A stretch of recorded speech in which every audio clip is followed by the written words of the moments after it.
Dajjal ini, kata Rasulullah, akan muncul dengan tanda-tanda alam yang tidak bisa ditutup-tutupi. Dia akan muncul dengan tanda-tanda alam yang tidak bisa disembunyikan, nggak bisa juga dikarang-karang. Di dalam hadis Sahih Muslim, Tamim Ad-Dari bercerita pertemuannya dengan seorang lelaki bertubuh gumpal, terikat dengan rantai yang besar kakinya, dan rantai itu menghubungi kedua tangannya, terikat di dua tangannya, dan juga rantai itu menghubungi lehernya, terikat lehernya, tergeletak di lantai di sebuah pulau di Laut Yaman, dalam salah satu kuil tua. Tamim Ad-Dari dengan 20 awak kapalnya bertanya, "Celakalah engkau, siapa engkau?" Kata lelaki yang terikat itu, "Kalian tidak usah takut kepada saya terikat dan saya tidak akan bisa menyakiti kalian. Apakah kalian datang dari Arab?" Tamim Ad-Dari menjawab, "Benar, kami dari Arab.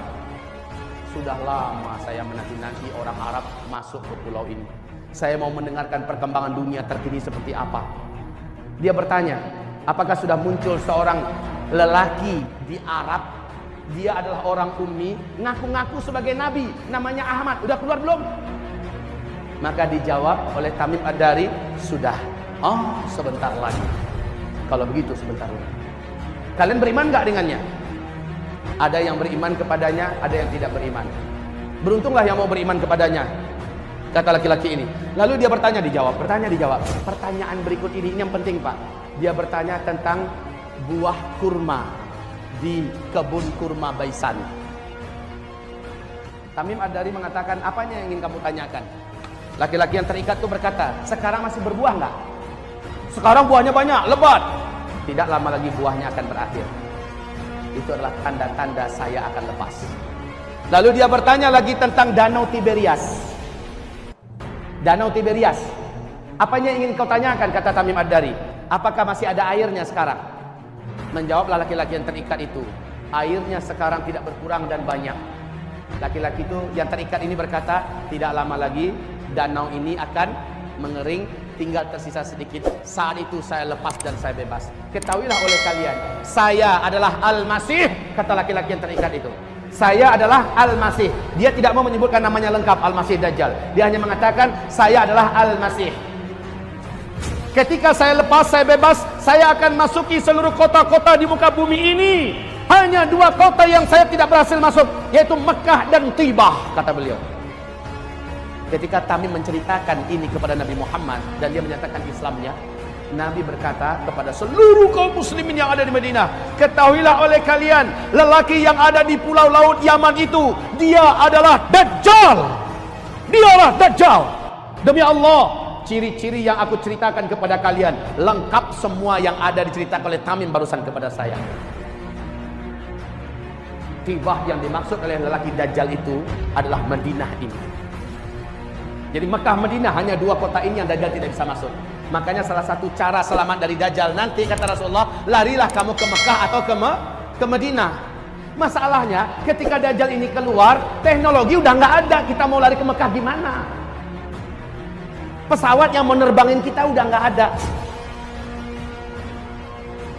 Kalau begitu, ada langkah lain yang harus kamu segera buat agar kamu selamat dari Dajjal. Langkah-langkah inilah yang sudah kita susun dan kita muat dalam kitab Zikir Akhir Zaman. Cara-cara dari Rasulullah agar selamat dari Dajjal. Baik kaum muslimin, lanjutnya kita ceritakan yang 2 tadi. Lihat faktanya sekarang. Lihat faktanya sekarang. Buka YouTube kalau mau. Kalau mau, buka YouTube. Tentang buah kurma di kebun kurma Baisan. Di mana kebun kurma Baisan? Hah? Perbatasan Yordania dengan Palestina. Kaum muslimin, kebun kurma Baisan ini sudah beberapa tahun terakhir sudah tidak berbuah 100%. Sudah tidak berbuah 100%. Bahkan batang-batang pohonnya pun cenderung mengarah kepada mati.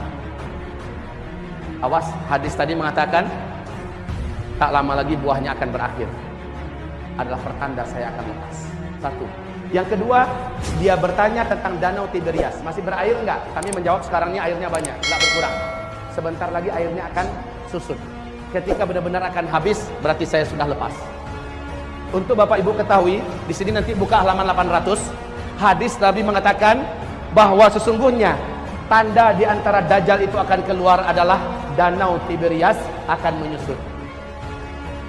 Faktanya, Danau Tiberias ini sekarang tuh di Israel, Pak. Sekarang letaknya di Israel, perbatasan dengan Lebanon. Danau Tiberias ini kaum muslimin, ini permukaan danau, ini dasarnya. Ya. Danau ini tidaklah dalam, hanya 45 meter saja.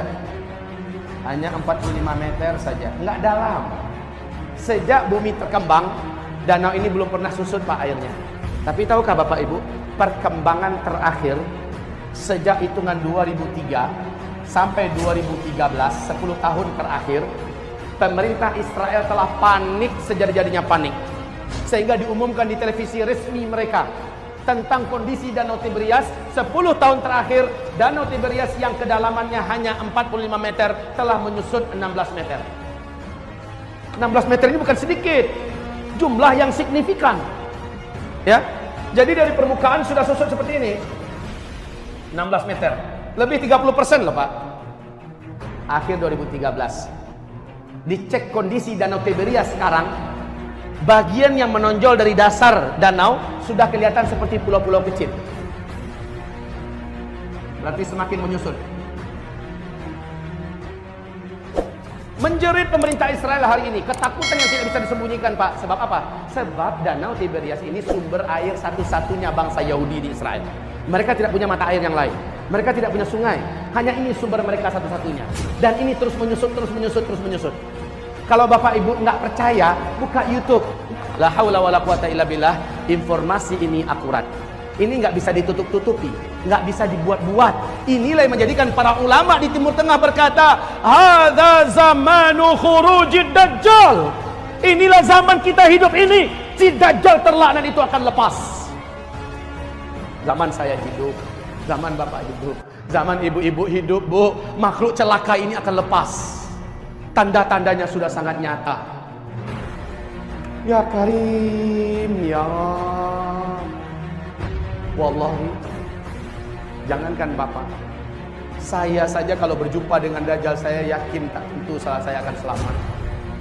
Ulama-ulama kita kalau berjumpa dengan Dajjal mungkin akan tanggal iman dari dada mereka, saking dahsyatnya makhluk celaka ini. Jadi Pak, makhluk ini akan lepas tak lama lagi. Kalau melihat tanda-tanda ini,